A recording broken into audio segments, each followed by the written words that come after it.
नमस्कार, podcast with Sujal Verma में स्वागत है आप सभी का। मैं आपका दोस्त, आपका साथी सुजल वर्मा।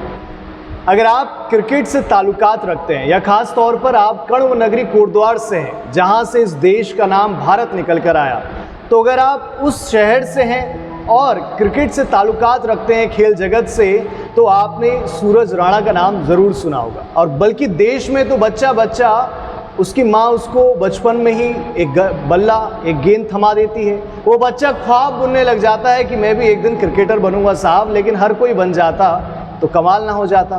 तो आज हमारे साथ क्रिकेटर सूरज राणा जी है। बहुत बहुत स्वागत है सर आपका हमारे साथ इस खास पॉडकास्ट में। Thank you Sujal. आज इस पॉडकास्ट में हम बात करेंगे क्रिकेट से जुड़ी, पूरे खेलकूद जगत से जुड़ी और तमाम सवालों से पॉडकास्ट गुजरेगा। और ये बहुत इंटरेस्टिंग भी होने वाला है क्योंकि आज हमारे साथ इस शहर के नामी क्रिकेटर सूरज जी हैं। तो सर फिर से स्वागत करता हूँ। सवालों की शुरुआत करते हैं सर। पहले तो थैंक यू सुजल। और मैं बहुत टाइम से आपका पॉडकास्ट फॉलो कर रहा हूँ और बहुत पहले से हमारी बात चल रही थी कि हम लोग करेंगे और कहीं टाइम की वजह से हम लोग नहीं कर पाए और आज ये मौका है। आप भी मेरे स्टूडेंट रहे, कहीं ना कहीं आपने भी क्रिकेट को बहुत अच्छा फॉलो किया है। मैं जब भी आपको आपका हैप्पी बर्थडे होता है मेरी तरफ से मैसेज आता है, हैप्पी बर्थडे साहब। Thank you so much for. मेरा बचपन से नाता भी है क्योंकि आज क्रिकेट की बातें होंगी तो हम भी स्टूडेंट रहे हैं साहब, है ना। बिल्कुल बिल्कुल। तो मुझे याद है वो दिन जब सुजल आया था कोटद्वार मेरी एकेडमी में और एज ए मीडियम पेसर काफ़ी मेहनत कर रहा था, लेकिन वो टाइम और पढ़ाई की वजह से वो कंटिन्यू नहीं कर पाया। लेकिन ये क्रिकेट एक ऐसा खेल है, कभी ना कभी किसी ने क्रिकेट खेला होगा, चाहे वो किसी फील्ड से हो। क्योंकि मैंने कहा ना बचपन में ही माँ बल्ला और गेंद तो दे ही देती है। बिल्कुल बिल्कुल। तो वही मैं कह रहा था, क्रिकेट एक ऐसा खेल है जिसको आप ना चाहते हुए भी अगर आप किसी से भी अगर आप आज वोटिंग कराएंगे तो 99% लोगों ने क्रिकेट जरूर खेला है। तो कहीं ना कहीं वो सोचता था कि बचपन में कि मैं क्रिकेटर खेलूंगा, इंडिया के लिए खेलूंगा। तो ये सपना हर किसी का होता है, आपका भी था, मेरा भी था। और मैं तो खैर अभी भी अपनी ड्रीम को फॉलो कर रहा हूँ, एज ए पैशन लिया है मैंने क्रिकेट को। तो ये चल रहा है। सवालों की शुरुआत करें राणा जी। बिल्कुल सर। सबसे पहले सर मैं जानना चाहूँगा, क्योंकि जो हमारा ऑडियंस है वो ज़्यादातर कोटद्वार शहर से बिलोंग करता है, तो कहीं ना कहीं आपको वो जानता होगा, लेकिन वो बस यही जानता होगा कि सूरज राणा जी जो हैं ये गेंद बल्ले के साथ ही खेलते रहते हैं। लेकिन इस पर्दे के पीछे असल में क्या मेहनत है, क्या एफर्ट्स हैं, क्या हार्डवर्क है, किसी को नहीं दिखता सर। सफलता में सब साथ होते हैं, संघर्ष में आदमी अकेला होता है। पीछे की पर्दे की पीछे की कहानी किसी को नहीं पता होती। तो सर शुरुआत कैसे हुई, क्रिकेट कैसे, बल्ला हाथ में कैसे आया और कैसे आप आज यहाँ तक पहुँच गए? देखिए सुजल, इसकी शुरुआत तो मुझे खुद नहीं पता कि कैसे मेरा धीरे धीरे इंटरेस्ट क्रिकेट में इतना बन गया कि आज ये पैशन बन चुका है। और आज मैं जो कर रहा हूँ क्रिकेट की वजह से ही कर रहा हूँ। जितने भी लोग मुझे जानते हैं, मैक्सिमम लोग क्रिकेट की वजह से जानते हैं। तो बचपन में हम लोग देखते थे, हमारे बड़े भाई लोग खेलते थे, तो वहीं से टीवी में देख के सचिन तेंदुलकर को मैं बहुत फॉलो करता था। तो वहीं से मेरा आइडियल सचिन तेंदुलकर ऑलवेज। तो अब मैं फॉलो करता था, टीवी देखता था, तो उस टाइम पे ही वहीं से एक जुनून था क्रिकेट खेलने का। और यहाँ पे उस टाइम पे एक्चुअली हमारे उत्तराखंड में एफिलिएशन थी नहीं क्रिकेट की, वो अभी 2018 में आई है। तो हम लोगों ने खेलना शुरू किया अपने मोहल्ले में। टेनिस क्रिकेट से खेला, प्लास्टिक की बॉल से खेला। फिर धीरे धीरे मैं कोटद्वार स्टेडियम में पहुँचा 9th क्लास में, और 9th क्लास के बाद मैंने लेदर क्रिकेट शुरू किया। और उसके बाद हम लोगों ने यहाँ की कॉलेज टीम में खेला, नॉर्थ जोन यूनिवर्सिटी खेली 4 साल मैंने यूनिवर्सिटी खेली। उसके बाद मैंने नॉर्थ जोन यूनिवर्सिटी कैप्टनसी की। फिर उसके बाद भी एफिलिएशन हमारे उत्तराखंड में नहीं थी, तो काफ़ी स्ट्रगल भरा रहा है हम लोग। क्योंकि उत्तराखंड से जो भी क्रिकेटर थे, मैं अपनी बात क्या करूँ, तो पहले के भी बहुत सारे ऐसे टैलेंटेड क्रिकेटर्स थे जिनको बहुत अच्छी जगह होना चाहिए था, लेकिन एफिलिएशन ना होने की वजह से। लेकिन एक पॉइंट ये आता है ना, जहाँ पे जैसे अब मैं अपना व्यक्तिगत आपको बताऊं कि 10वीं तक तो बड़ा बच्चा कंफ्यूज रहता है क्या करना है क्या नहीं करना, क्योंकि 11वीं में उसको स्ट्रीम सेलेक्ट करनी है साहब। बिल्कुल बिल्कुल। मम्मी बोल रही है साइंस ले ले, लेकिन फिर वो 11वीं में आपने भी कुछ ना कुछ ली। उसके बाद इसके पीछे भी एक स्टोरी है, वैसे मैंने शेयर कभी की नहीं है, तो इसके पीछे भी एक स्टोरी है, शेयर करने आप। बिल्कुल आज मैं कर दूंगा स्टोरी। अब तो ऐसा क्या पॉइंट था कि यार क्रिकेट ही लगा? बिल्कुल बिल्कुल। देखिए जब मैं 10th क्लास में था, तो 10th क्लास में मेरी एक ही सब्जेक्ट में कम मार्क्स आए थे, वो था साइंस। और वो भी सिर्फ इसलिए आए थे क्योंकि साइंस के एग्जाम से पहले एक दिन पहले, मुझे आज भी याद है, इंडिया का और श्रीलंका का वर्ल्ड कप मैच था। नॉकआउट गेम था। किस सन की बात होगी? ये 2007 की बात है। तो उस टाइम पे वो मैच चल रहा था और मैं रात भर 4 बजे तक मैच देख रहा था। सुबह मेरा 10 बजे साइंस का एग्जाम था। अच्छा। और मेरे 10th में सबसे कम मार्क्स साइंस में आए थे। तो वो मुझे अभी तक याद है, जुनून इतना था क्रिकेट का। और उसके बाद जब स्ट्रीम सेलेक्ट करने की बात आई, तो घर वाले चाहते थे मैं साइंस स्ट्रीम लूँ, लेकिन मुझे पता था कि मुझे क्रिकेट खेलना है और मुझे साइंस स्ट्रीम लेने के बाद टाइम बिल्कुल नहीं मिलेगा, क्योंकि 3 ट्यूशन मुझे लगाने पड़ेंगे, फिजिक्स केमिस्ट्री मैथ का। अच्छा। तो मुझे था, मैंने इसलिए जाके घर से बोला था कि मैं साइंस लूँगा, लेकिन मैंने जाके सिलेक्ट कर ली कॉमर्स। तो जो वो एग्जाम था साइंस का, सुबह 10 बजे सुबह 4 बजे तक मैच चल रहा था, तो उसका अफसोस तो कभी नहीं होता, उल्टा शुक्रगुजार आप। आज तक कोई अफसोस नहीं है। देखिए क्योंकि क्रिकेट ने मुझे इतना कुछ दिया है, आज नाम दिया है, सब कुछ दिया है, आज मैं फॉलो कर रहा हूँ।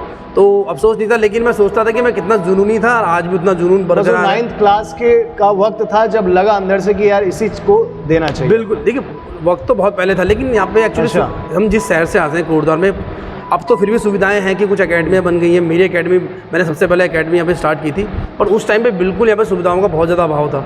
तो एक स्पोर्ट्स स्टेडियम में क्रिकेट नया स्टार्ट हुआ था, और मुझे कहीं से किसी ने बोला कि वहाँ पे लेदर क्रिकेट स्टार्ट हुआ है जी। तो मैं चल पड़ा देखने के लिए। वहाँ पे 2-3 दिन तक मैं देखता रहा, क्योंकि वहाँ मैं किसी को जानता था नहीं। अच्छा। तो बड़े झिझक के मैं वहाँ के कोच हमारे सुधीर नेगी जी हैं, आज भी वो काफ़ी अच्छे हमारे क्रिकेटर थे, पुराने मेरे आदर्श हैं।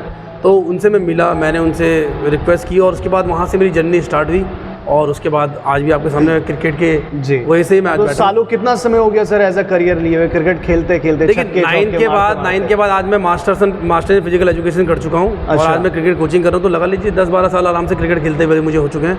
12 साल से ऊपर हो चुके हैं आज। 12 साल हो गए, बिल्कुल बढ़िया करके अगर मैं गिनूंगा जी तो साल तो वैसे 14-15 साल ही हो चुके हैं पूरे, बट प्रोफेशनल क्रिकेट खेलते 12-13 साल आराम से हो चुके हैं, और कंटिन्यू करना है इसे बहुत आगे तक। लेकिन सर जिस सोसाइटी से हम आते हैं, परिवेश से, लेकिन ये है कि बच्चा बचपन से ख्वाब तो बुन लेता है सर। अब मैं अगर व्यक्तिगत बताऊं तो हमने भी क्रिकेट खेला, कबड्डी खेली, हम भी बनेंगे। आप ऐसा नहीं सोचा होगा कि हम क्रिकेटर नहीं बनेंगे आपकी तरह, लेकिन हर किसी का वो टारगेट पूरा नहीं होता, ड्रीम कंप्लीट नहीं होता, या फिर आदमी दूसरे पाथ पर चला जाता है। बिल्कुल। तो क्या चैलेंजेस होते हैं सर इसमें? देखिए सुजल, पैशन बोलना बहुत आसान है कि ये मेरा पैशन है, लेकिन पैशन को फॉलो करना बहुत ज़्यादा मुश्किल है आज के टाइम में। मेरे हिसाब से 100 में से कुछ 20-30% लोग हैं जो अपने पैशन को फॉलो करते हैं, बाकी लोग सिर्फ एडजस्ट करते हैं। ये तो हर चीज़ में, ये हर चीज़ में है। अगर उसे लगेगा कि ये नहीं हो पा रहा है, वो एडजस्ट कर देगा, उस चीज़ को छोड़ देगा, और आगे जाके अपनी कुछ और चीज़ जिसमें उसे लगेगा मैं कंफर्टेबल हूँ वो करेगा। लेकिन जो अपने कंफर्ट जोन से आगे गए हैं वही बड़ा नाम कमाते हैं, ये मेरा मानना है। तो जैसे जितने भी खिलाड़ी देख लो आप लोग, कई लोग अपनी हिम्मत हार चुके होते हैं, लेकिन वो छोड़ते नहीं हैं। तो मेरा वही था कि यार जो कंफर्ट जोन में बैठा है उसके लिए क्या कहेंगे?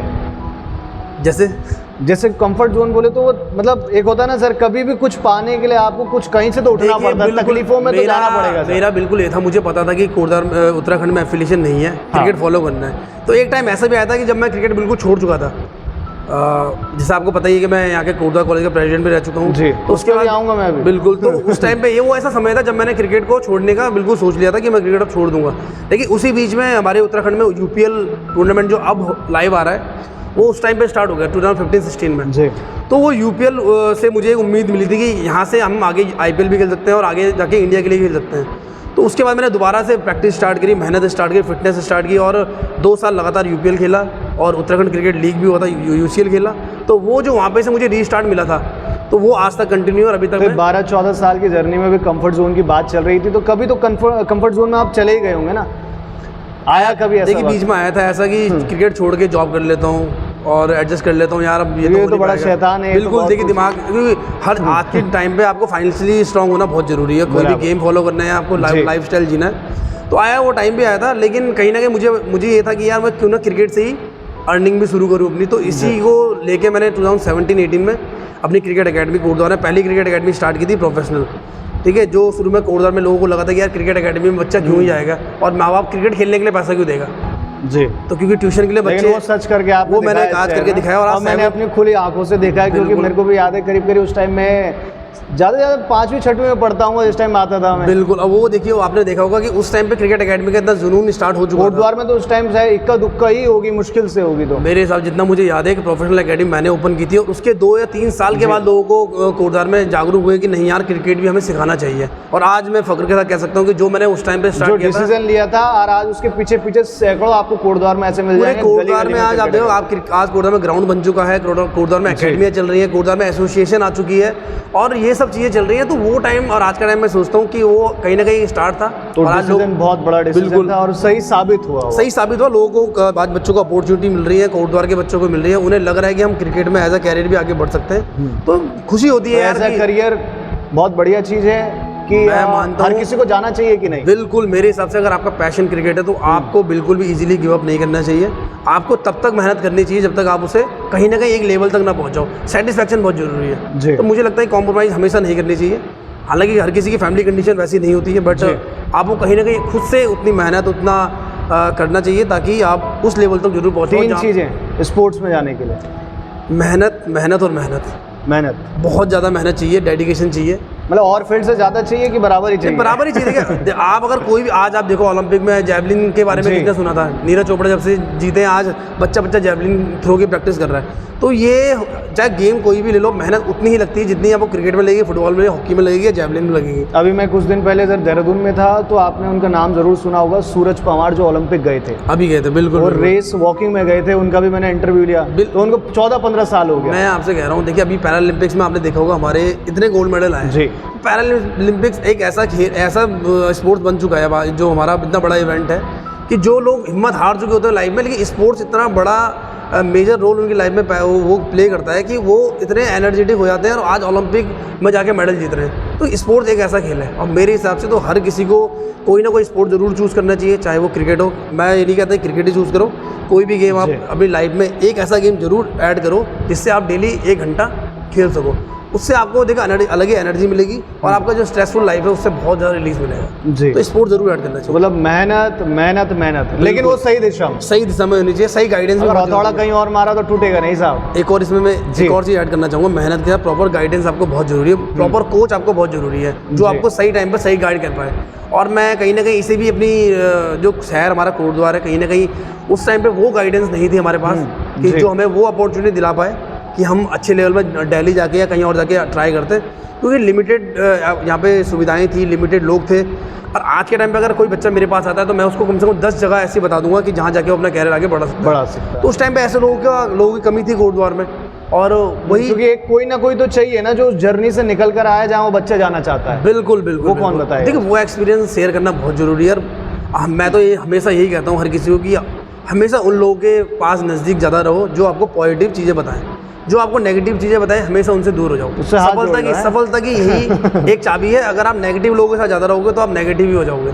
अगर आप पॉजिटिव लोगों के साथ ज़्यादा रहोगे तो कहीं ना कहीं धीरे धीरे पॉजिटिविटी आपके अंदर आएगी। वाले खाएं तो क्या करें फिर साहब? बिल्कुल बिल्कुल बिल्कुल। तो नेगेटिव लोगों को बिल्कुल उनको सुनो और उसके बाद उनसे मिलना बंद कर दो। अच्छा। अगर आप पॉजिटिव लोगों के साथ जाओगे, क्योंकि देखिए कोटद्वार ऐसा शहर है, अगर आप किसी को बोलोगे मुझे क्रिकेट में कैरियर बनाना है, वो सीधे बोल देगा बेटा एक काम कर पढ़ाई कर। वो कभी आपको ये नहीं बोलेगा कि हाँ क्रिकेट में तू आगे इंडिया खेल लेगा, आगे तो IPL खेल लेगा। तो वहाँ पे आपको ऐसे लोग जरूर चूज़ करने हैं अपने लाइफ में कि किनसे आपको बातें शेयर करनी है और अपने ड्रीम शेयर करनी है। तो कहते हैं ना संगत का असर होता ही है। अगर आप 5 शराबियों के बीच में बैठेंगे तो 5वें महीने ढक्कन आप भी खोल देंगे, है ना? एक्सेप्शन है लेकिन मेजोरिटी केस में ऐसे ही होता है। हम आपके सामने एग्जांपल, ना आज तक शराब टच किए ना कुछ किया है, और दोस्त हमारे सारे हर तरह के रहे हैं। लेकिन ये बस कुछ केसेस जो समझ जाते हैं जो नहीं समझ पाते वो आपको कोई समझ गया, कैटेगरी में कोई समझ गया तो कोई पिघल गया। बिल्कुल बिल्कुल। तो मतलब आपको अगर स्पोर्ट्स में जाना है किसी भी खेल में तो बेशुमार मेहनत तो आपको करनी पड़ेगी और गाइडेंस आपको चाहिए ही चाहिए। एक और एटीट्यूड होना चाहिए, नेवर गिव अप। अगर आपके अंदर नेवर गिव अप वाला एटीट्यूड आ गया तो कोई फील्ड हो, चाहे आपका फील्ड है, चाहे मेरा फील्ड है, चाहे किसी का ही फील्ड है, नेवर गिव अप वाला जो एटीट्यूड हर किसी के अंदर होना चाहिए। और तब तक लेकिन वो बनता कैसे है वो एटीट्यूड? वो बनेगा ग्राउंड पे जब आप मेहनत करोगे। सिर्फ आप घर में बैठ के सोचोगे यार मैं विराट कोहली की तरह खेल लूंगा, मैं इसकी तरह खेल लूंगा, तो ये कभी नहीं होगा। मतलब अच्छी बात है कि आप गेम देखते हो, लेकिन आप जब तक ग्राउंड फिटनेस नहीं करोगे, ग्राउंड में जाके मेहनत नहीं करोगे, तो वो चीज़ निकल के बाहर कभी भी नहीं आएगी। तो इतनी सारी चीज़ें आपने बताई, अपना एक्सपीरियंस शेयर करा, उस पर अब आगे की जर्नी पर मैं आऊँगा, लेकिन उससे पहले पर्दे के पीछे चलते हैं साहब। बिल्कुल, पर्दे के पीछे चलते हैं साहब। इस शहर से क्या नाता है आपका कोटद्वार से? देखिए कोटद्वार तो दिल है और कोटद्वार से मेरा नाता बिल्कुल हमेशा लाइफ टाइम, जब भी मैं कहीं भी चले जाऊँ, लेकिन कोटद्वार से मेरा नाता हमेशा दिल से रहेगा और दिल से रहेगा। तो कोटद्वार में पैदा हुए हैं, कोटद्वार में पढ़े हैं, शुरुआत से यहाँ रहे। कोटद्वार की वजह से नाम हुआ है। आज उत्तराखंड में जितने भी लोग जानते हैं वो कोटद्वार की वजह से जानते हैं। तो कोटद्वार तो हमारी पहचान है, आप ये समझ लीजिए। जब भी कोई मुझसे पूछता है, चाहे मैं कहीं भी चले जाऊँ, तो मैं पहले बोलता हूँ मैं कोटद्वार से हूँ। मैं कभी ये नहीं कहता मैं उत्तराखंड से, पहले मैं कोटद्वार का नाम लेता हूँ, जिस शहर से मैं आया हूँ। कोटद्वार के साम लड़के को राजनीति में जाने की क्या इच्छुकता हुई साहब 2013 में? बिल्कुल, ये भी एक इंटरेस्टिंग वो है। मैंने कभी ज़िंदगी में नहीं सोचा था कि मैं कोटद्वार कॉलेज का प्रेसिडेंट बनूंगा, क्योंकि आज ये कॉलेज इलेक्शन थोड़े से हल्के हो गए हैं, मानो या ना मानो, बट जिस टाइम पे हम इलेक्शन लड़े थे कोटद्वार में बहुत अच्छा ट्रेंड, फैशन बोलो या फेम पाने का बहुत वैसा तरीका था। क्योंकि देखिए कोटद्वार के इलेक्शन और MLA इलेक्शन ऑलमोस्ट मेरे हिसाब से सेम होते थे, क्योंकि हाइप इतना बड़ा होता था बहुत। तो एज ए स्पोर्ट्समैन मेरा कभी ये नहीं रहा कि मैं राजनीति में जाऊँगा वगैरह। तो दोस्त यारी बहुत ज़्यादा थी हमारी, और क्रिकेटर सारे दोस्त थे, तो ऐसे ही कभी एक दिन हम लोग बैठे थे कहीं पे, अच्छा, तो इलेक्शन की बातें चलती थी क्योंकि हम लोग भी अपने बड़े भाई लोगों का प्रचार वगैरह उस टाइम तो भपका होता था, चुनाव यार, चुनाव है कॉलेज के, शहर में उस टाइम के इलेक्शन ऐसे होते थे कि पूरे कोटद्वार शहर को पता होता कि इलेक्शन हो रहा है और इलेक्शन में ये जीता है। और वो विधायक वाले इलेक्शन बिल्कुल आपको पूरा फील हो जाएगा कि आप विधायक लड़ो, क्योंकि हर आदमी आपको पहचानता है, हर आदमी आपको जानता है। तो ऐसे ही बैठे थे तो एक दोस्त ने ऐसे ही कह दिया, क्योंकि मैं NSCI से इलेक्शन लड़ा था, तो उससे पहले NSCI इलेक्शन हार चुकी थी, तो ऐसे ही बैठे थे यार किसे लड़ाना है। तो मेरे क्रिकेटर दोस्त ऐसे ही बोल पड़े कि यार सूरज भाई आप लड़ो, क्योंकि थोड़ा मैं फिटनेस पे बहुत ज़्यादा ध्यान देता था, फिट था, बोलते भी थोड़ा ठीक ठाक थे। तो उन्होंने वहीं से थोड़ा मोटिवेट किया कुछ दोस्तों ने। तो मेरे दिमाग में, मैं घर में अकेला बैठा था, तो मैंने सोचा कि यार अब कॉलेज तो करना है ही, तो क्यों ना एक बार इलेक्शन लड़ा जाए, क्योंकि प्रचार हमने उससे पहले अपने बड़े भाई लोगों को बहुत किया था और अच्छी गैदरिंग, क्लास गैदरिंग वगैरह हम लोग करते थे और जगह जगह जाके प्रचार हम लोग करते थे। तो क्यों ना मैंने सोचा कि भाई एक बार खुद पे देखा जाए कि मैं अपने मैंने वही बोला कंफर्ट जोन से बाहर आने वाली बात थी। तो मेरा कंफर्ट जोन ये था, उससे पहले मैं बहुत शाय किस्म का लड़का था, किसी इंटरेक्ट ज़्यादा करता नहीं था। तो राजनीति में शाय वालों का तो कोई काम ही नहीं है। तो वो मेरे लिए एक चैलेंजिंग वो था कि नहीं यार, यहाँ से देखना है कि मैं कितना अपने आप को खोल पाता हूँ। तो उसके बाद स्टार्ट हुआ, कंफर्ट जोन को तो छोड़ना, त्यागना तो पड़ा। मैंने अपने क्रिकेट थोड़ा साइड रखा और मैंने सोचा, क्योंकि मेन मेरा वो वहाँ पे ये भी था कि क्रिकेट में अपॉर्चुनिटी बहुत कम थी, क्योंकि नॉर्थ जोन में सारे खेल चुका था, यूनिवर्सिटी में मैं कैप्टनसी कर चुका था। तो हाई लेवल जो उत्तराखंड का उस टाइम हाईएस्ट लेवल होता था नॉर्थ जोन में कैप्टनसी करना, वो मैं पा चुका था।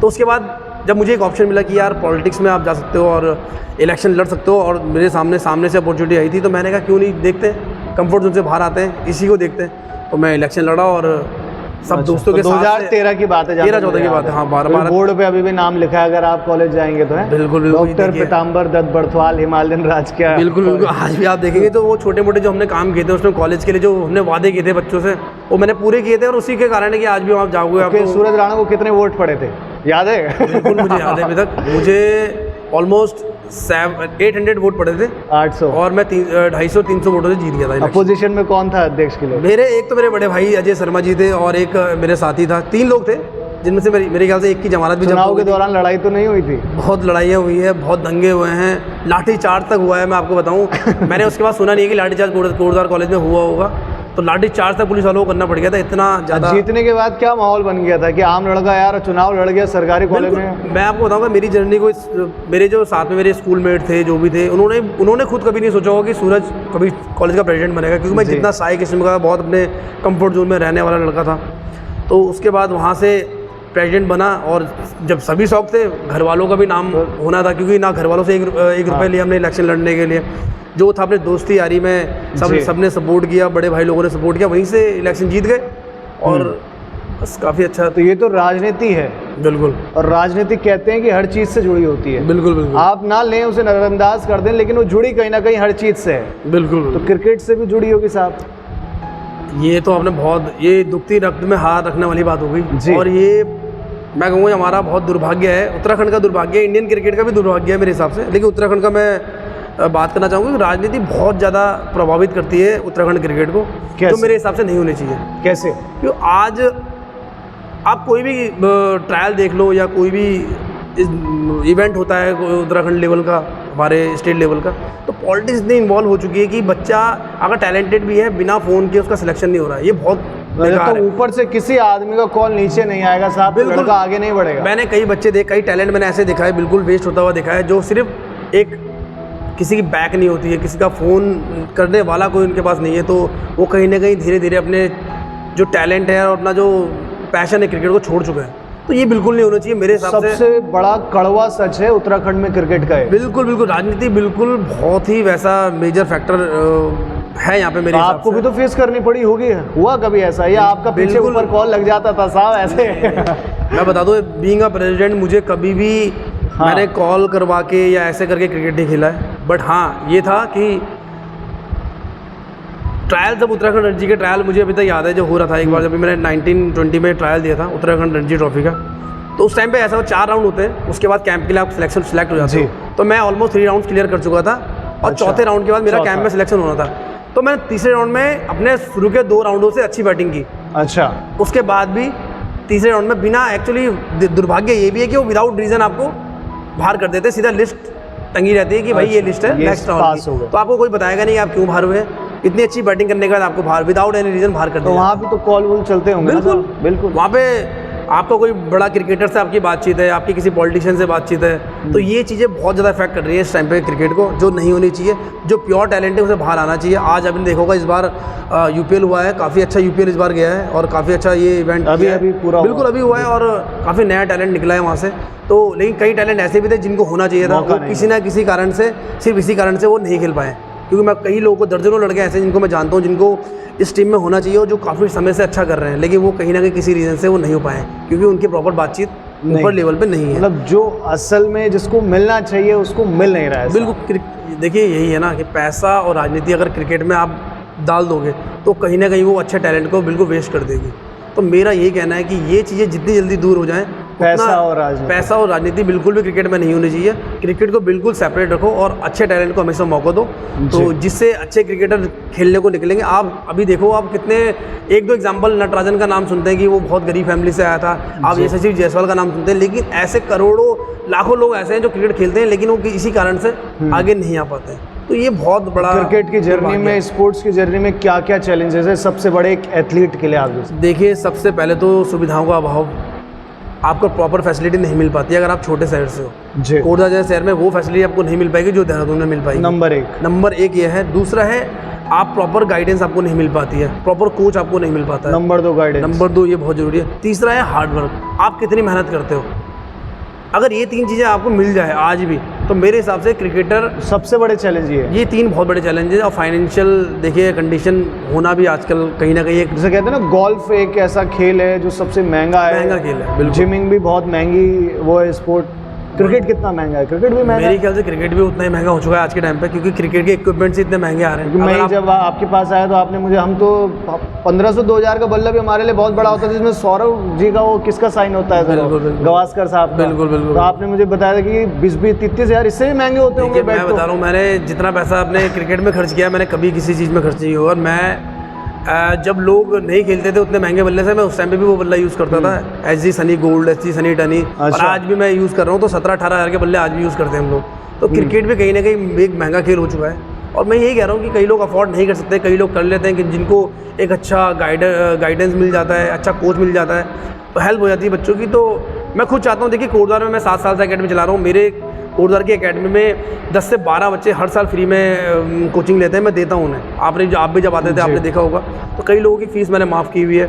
तो मैं चाहता हूँ अगर प्योर टैलेंट आ रहा है मेरे पास और वो फाइनेंशियल कंडीशन उसकी वीक है, तो कहीं ना कहीं उसको मैं मौका देता हूँ। और मैं चाहता हूँ अगर आगे भी मुझे मौका मिलेगा, तो बच्चे फाइनेंशियली वीक है, कोटद्वार शहर से अगर हैं, उत्तराखंड से भी हैं, तो मैं उन्हें मौका दे पाऊँ। जितनी मेरी कैपेबिलिटी है, जितनी मैं कर सकता हूँ, मैं उनके लिए करूँगा। और कभी भी आपके पॉडकास्ट के माध्यम से अगर कोई मुझे सुन रहा है, तो अगर कोई फाइनेंशियली वीक बच्चा है और चाहता है कि कैरियर बनाना और बिल्कुल मेहनत करने के रेडी है, देखिए मेहनत बहुत ज़रूरी है, तो उसकी मैं हेल्प करने के लिए हमेशा रेडी हूँ। तो अब एक एज ए एथलीट के लिए, या आप क्रिकेट खेल रहे हैं 12-14 सालों से, तो आपने क्या देखा कि फिटनेस कितनी मायने रखती है? देखिए, एक एथलीट के लिए भी और एक नॉर्मल पर्सन हम जैसे। देखिए, एथलीट तो चलो ठीक है, लेकिन आज की जो स्ट्रेसफुल लाइफ चल रही है, और जो कोविड के बाद और ज़्यादा स्ट्रेसफुल हम लोग हो गए हैं वैक्सीन लगने के बाद, और एक एथलीट को ये फिटनेस एक मेजर रोल प्ले करता है हर किसी की लाइफ में। मेरे हिसाब से आपकी लाइफ कितनी भी बिजी हो, आप कितना चाहे पैसा कमा रहे हैं, अगर आप अनहेल्दी हैं, आप अनफिट हैं, तो पैसे का कोई यूज़ नहीं है। तो मेरे हिसाब से आपकी जितनी बिजी लाइफ हो, जितना अच्छा पैसा कमाओ, 1 घंटा अपनी बॉडी के लिए ज़रूर निकालना चाहिए। वर्कआउट करें, योगा करें, जो आपको जहाँ आपको टाइम मिलता है, जितना टाइम मिलता है। सिंपल सी चीज़ बता दीजिए, जैसे आप 3 चीज़ें फिट रहने के लिए हर आदमी को करना है। प्रॉपर डाइट लो, पहला बस एक अपनी टेंशन कम लो, और डेली वर्कआउट के लिए टाइम निकालो। और एक गेम अगर आपने अपनी लाइफ में ऐड कर लिया कि मुझे आधा घंटा ये गेम खेलना है, चाहे बैडमिंटन हो, टीटी हो, चाहे आप क्रिकेट खेल रहे हो, फुटबॉल खेल रहे हो, कुछ भी खेल रहे हो, लेकिन एक गेम अगर आपने अपनी लाइफ से जुड़ा हुआ है, और देखना यंग भी रहोगे आगे तक और फिट भी रहोगे। अच्छा, तो लेकिन इस पूरी जर्नी में फैमिली का कितना सपोर्ट रहा? देखिए, फैमिली बहुत बड़ा फैक्टर है साहब। बिल्कुल फैमिली का रहता है, लेकिन फाइनेंशियल कंडीशन मैंने आपको बताई इतनी स्ट्रांग नहीं थी। तो जो भी करना था खुद से करना था, और आज भी आपके सामने बैठे हैं तो जो भी करा खुद से कराएं, क्योंकि फैमिली को कभी प्रेशर डालना नहीं था कि फैमिली को प्रेशर करूँ कि मुझे 20,000 का बैट दिला दो, 15, तो कभी फैमिली से कभी इस क्रिकेट के बारे में ना, कभी पॉलिटिक्स में जब मैं गया था इलेक्शन के लड़ने के लिए पैसे लिए, तो जो करना था खुद से करना था, और खुद से क्या, फैमिली ने हमेशा ये बोला कि जो मन है वो करो, जो मन है बिल्कुल वो करो। बस ये था, मुझे हमें खुद से पता था कि फैमिली फाइनेंशियली हमें हेल्प नहीं करेगी, तो वो चीज़ें रास्ते हमने खुद बनाए। और सूरज राणा ने सबसे महंगा बल्ला कितने का लिया था? मैंने जो बल्ला यूज़ किया सबसे हाईएस्ट अमाउंट वाला आज तक जो खरीदा हो? बस मैंने जो हाईएस्ट बल्ला 19,000 का खरीदा है। अच्छा, ठीक है, एसएस का था मेरे पास, तो वो बल्ला खरीदा है, वो भी डिस्काउंट मेरे ख्याल 27-28,000 का था, और 19,000 का बल्ला मिला था। और 28,000 करीब का उसका। लड़के आजकल अपनी गर्लफ्रेंड्स में आपको पता है कितना पैसा वेस्ट करते हैं, और हम तो राणा जी कितना खर्च करते हैं अपनी गर्लफ्रेंड पर? हमारी तो गर्लफ्रेंड ही नहीं है, सिंगल चल रही लाइफ। नहीं लेकिन मैं लड़कों के लिए बोलना चाह रहा हूँ, इस बात पे आऊँगा मैं अभी। बिल्कुल, ये पर्सनल क्वेश्चन आगे जाके, बट एक मैं आज की कि हमने फालतू खर्च ना करके अपनी चीज पर खर्च करा, जो हमारी जिंदगी थी, जो जिस पर अपनी जिंदगी दाव पे लगाई अपने। बिल्कुल, मैं यही कहना चाह रहा हूँ यंगस्टर्स के लिए, ये है कि डिस्ट्रैक्शन बहुत होते हैं लाइफ में, लेकिन अपना डिस्ट्रैक्शन अगर आपने क्रिकेट को बना लिया तो बहुत आगे तक जाओगे। देखो सर, पढ़ाई करें, पढ़ाई में कोई ज़िंदगी बनाए, अपनी खेलकूद में बनाए या किसी भी इंडस्ट्री में बनाए, अगर काम ही काम नहीं, प्यार मोहब्बत भी करेगा, वरना तो रोबोट कहलाएगा। बिल्कुल बिल्कुल बिल्कुल। तो कैसे मेंटेन करें? आपने भी थोड़ा एक्सपीरियंस तो आपको भी होगा, चाहे आप खुल के ना बोलें इस पे। तो देखिए, एक्सपीरियंस हर किसी को होता है, लाइफ अगर किसी ने जिए तो पार्टनर की तो जरूरत सभी को होती है जी। बट मेरा वही है कि डिस्ट्रैक्शन इतना हो कि वो गुड डिस्ट्रैक्शन रहे, कभी भी उस डिस्ट्रैक्शन को बैड डिस्ट्रैक्शन मत बनने दो कि वो आपके पैशन के और आपके गोल के बीच में उसके आड़े ना है। बस, तो यही मेरा कहना है जितने यंगस्टर्स आपके ब्रॉडकास्ट के माध्यम से हमें देख रहे हैं कि भाई डिस्ट्रैक्शन बनाओ तो पहले अपने गेम को चूज़ करो। प्यार मोहब्बत करना सही है कि नहीं? बिल्कुल सही है, अगर आपको मिलता है कोई अपना जेन्युइन लॉयल पार्टनर मिलता है तो बिल्कुल करना चाहिए मेरे ख्याल से। प्यार एक बहुत अच्छा फीलिंग है, तो उसको रखे तो बहुत अच्छा है। अच्छा, बिल्कुल, मतलब उतना सही है जब तक वो डिस्ट्रैक्शन उस आड़े तक नहीं आ रहा। अगर आपके मेन प्रोफेशन में अड़ंगा ना डल जाए, जब तक प्रोफेशन है आपके माइंड को डिस्टर्ब ना करे। ठीक है, देखिए लाइफ इतनी स्ट्रेसफुल हो चुकी है, अगर एक और स्ट्रेस देने वाला मिल गया तो वो बहुत ज़्यादा डिफिकल्ट हो जाएगा। तो ऐसे लोगों को साथ रखो जो आपको। उन लोगों की पहचान कैसे करें? कुछ इस पर वैसे आपसे ज़्यादा संबंधित तो नहीं है खेल कूद से, लेकिन इस पार्ट को हमने ले लिया है, बिल्कुल, तो इस पर भी थोड़ा सा कुछ नहीं। देखिए, जो आपके बुरे वक्त में साथ देगा वही आपका अपना है, चाहे वो पार्टनर है या पार्टनर हो। जो आपके अच्छे वक्त में साथ है तो वो तो पूरी दुनिया आपके साथ आ जाएगी। जब आप ऊपर बढ़ रहे हैं तो सब साथ हैं, लेकिन जब आप गिर चुके हैं वहाँ पे उठाने वाले कितने हैं जी, वो मायने रखते हैं। तो डाइट कितनी मायने रखती है फिर? डाइट बहुत मायने रखती है, और मैं आजकल खिलाड़ी के लिए एग्जाम्पल आप देखो, विराट कोहली जी, अगर वो एक एग्जाम्पल है कि प्रॉपर डाइट, प्रॉपर फिटनेस से अगर आदमी इतने ऊपर लेवल में पहुँच सकता है, तो अगर किसी को आइडल मानना है तो विराट कोहली को मानना है। क्योंकि उस इंसान ने, देखिए विराट कोहली और रोहित शर्मा दो खिलाड़ी हैं। Rohit Sharma natural talented player है, विराट कोहली नेचुरल टैलेंटेड नहीं था, लेकिन विराट कोहली ने वो मेहनत की है, वो डेडिकेशन है उनका ग्राउंड फिटनेस में कि आज भी देखो वो 36 ईयर्स के हो चुके हैं, लेकिन मेहनत इतनी करते हैं, इतना फिट। तो फिटनेस खिलाड़ी के लिए आज के मॉडर्न क्रिकेट में सबसे ज़्यादा जरूरी है मेरे हिसाब से। तो स्किल, डाइट प्रॉपर चाहिए। मैं स्किल को सेकंड नंबर में रखता हूँ और फिटनेस को पहले नंबर में रखता हूँ अभी भी। अच्छा, स्किल सेकंड नंबर पे आएगी, लेकिन पहले अगर आप फिट नहीं हो तो आप बिल्कुल कैपेबल नहीं। तो फिर आपके रूटीन में जिम तो शामिल होगा, जिम जाने का है? देखिए बिल्कुल, मैं तो क्रिकेट के बाद अगर किसी चीज़ का मुझे लगा है तो वो जिम ही है, और जिम को मैं पूरा प्रॉपर फॉलो करता हूँ। तो फिर सूरज राणा जी की डाइट में क्या रहता है? डाइट आज के टाइम पे आप ऐड करोगे तो मैं डेली 12 से 15 अंडे खाता हूँ।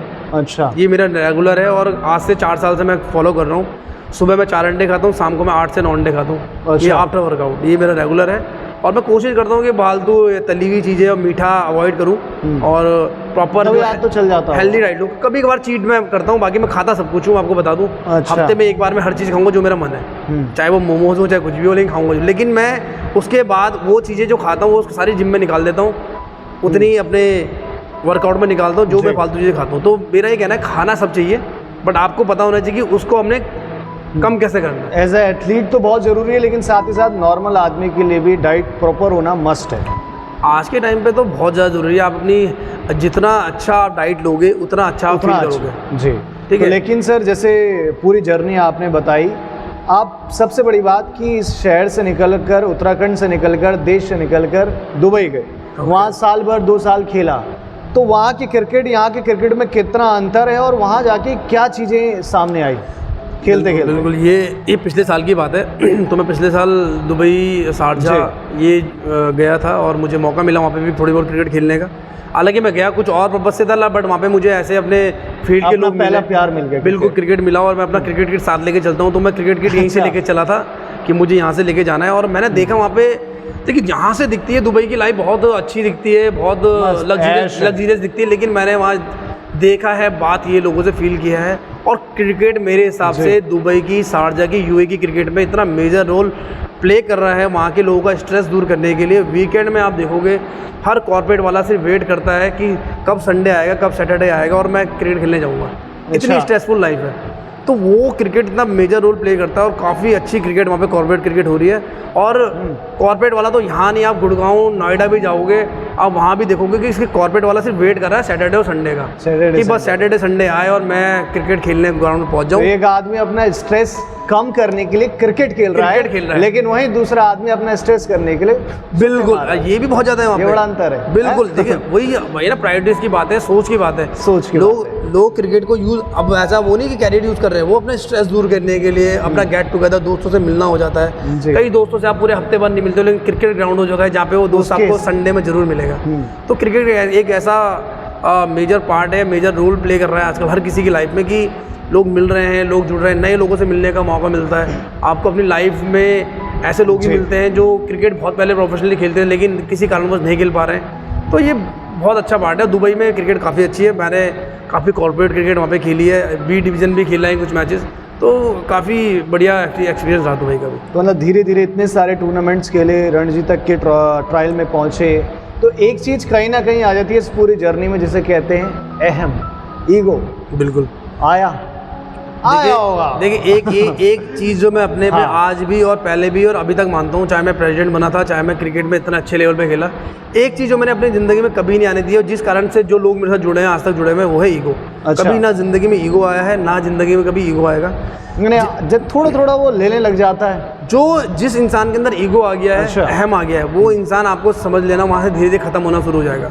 और जिसने उस अपने जो फेम को संभाल लिया, वो इंसान आगे बढ़ जाता है। क्योंकि सफलता पाना और सफलता पे कायम मेंटेन करना अलग अलग बात। देखिए आज जो लोग मुझे जानते हैं कोटद्वार में क्रिकेट के में जानते हैं, जो लोग अध्यक्ष के तौर पर जानते थे, वो लोग आज ही मुझे बोलते हैं स्कूल शासन अध्यक्ष है। तो लेकिन आपने देखो हर साल अध्यक्ष चेंज होते हैं कोटद्वार कॉलेज के, लेकिन आपको याद कितने अध्यक्ष हैं, वो सबसे बड़ा वो इम्पोर्टेंट है। तो वो नाम कमाना बहुत मुश्किल है कि हर ऊंचाई के बाद एक नई ऊंचाई है, आसमां भी कहाँ, जमीन भी कहाँ आसमां को छुपाई है। जो खुद को बहुत बड़ा समझता है, बड़ा वो नहीं, बड़ी उसकी परछाई है। बिल्कुल सेम, बिल्कुल तो ईगो नहीं करने का। बिल्कुल। अब 10 साल मुझे अध्यक्ष बने हुए हो गए, लेकिन 10 साल में कितने अध्यक्ष आए होंगे। लेकिन आज भी अगर कोई लोग मुझे मिलते हैं, बोलते हैं यार अध्यक्ष जी, तो वही मेरे लिए बहुत बड़ी बात होती है कि लोग मुझे पहचानते हैं उस टाइम के अभी तक जी। तो वो इसीलिए कि हमने वो कभी अपने लाइफ में ईगो नहीं आने दिया। लेकिन अब इस फेज तक पहुंच गए हैं, आगे क्या सोच के रखा है? देखिए अभी मेरा प्रॉपर जो मेरा सोच है और जो मैं चाहता हूँ, मैं क्रिकेट में ही आगे कंटिन्यू करना चाहूँगा। अभी मैं एकेडमी चला रहा हूँ कोटद्वार में, स्कॉलर्स एकेडमी बचपन स्कूल में सौरभ नेगी जी के यहाँ एकेडमी चल रही है और सौरभ नेगी जी बहुत सपोर्ट करते हैं, 7 साल से मुझे सपोर्ट कर रहे हैं, अपनी जगह उन्होंने दी है, तो उनका भी बहुत शुक्रगुजार हूँ। उनको भी मैं आज आपके माध्यम से थैंक यू कहना चाहता हूँ। और मैं चाहता हूँ कि यहाँ पे कुछ ऐसी अपॉर्चुनिटी और क्रिएट करूँ या जो बच्चे, मैंने आपको बताया मेरा मेन टारगेट वही है कि जो बच्चे फाइनेंशियली वीक हैं, मैं उनको कहीं ना कहीं ऐसे सोर्सेज, ऐसी चीज़ें उनके लिए अवेलेबल करा पाऊँ कोटद्वार में। और मैं चाहता हूँ अगर कोई लोग कोटद्वार से हैं जो मेरी इस मुहिम में साथ जुड़ना चाहते हैं, कि जो बच्चे फाइनेंशियली वीक हैं और क्रिकेट में काफ़ी टैलेंटेड है, उनको हेल्प करें किसी तरह, तो वो मुझसे जुड़ सकते हैं। और मैं चाहता हूँ कि आने वाले 3-4 सालों में मैं कुछ ऐसी अपॉर्चुनिटी यहाँ पर कोटद्वार में क्रिएट करूँ कि बच्चा क्रिकेट में बहुत आगे बढ़े, और कहीं भी कुछ भी हेल्प होगी मैं करूँगा। और मैं चाहता हूँ कि यार आगे उत्तराखंड में देहरादून में भी मेरे एकेडमी हमारी DRC के नाम से है, तो वहाँ पे भी बच्चे काफ़ी सीख रहे हैं, तो इसी में मैं अपना फील्ड में आगे बढ़ना चाहता हूँ। बाकी देखते हैं आगे क्या होता है। फिलहाल इस पॉडकास्ट में इतना ही। आज बहुत सारी बातें करी और फिर दोबारा किसी दिन बैठेंगे, नए विषय के साथ बैठेंगे। बिल्कुल बिल्कुल। और एक और चीज़ मैं कहना चाहूँगा यहाँ पे ऐड करके, कि मैंने आपको देखा है छोटे से जी, ठीक है, और जब आप मेरे स्टूडेंट थे और क्रिकेट में आप आए थे, और मैं देखता था उस टाइम पे लड़का जिसे बॉलिंग फेंकने नहीं आता था, वो मेहनत करके बॉलिंग फेंकना भी सीख गया था, सीख गए थे। और आज वो लड़का स्लो पेसर कहते हैं। बिल्कुल बिल्कुल बिल्कुल।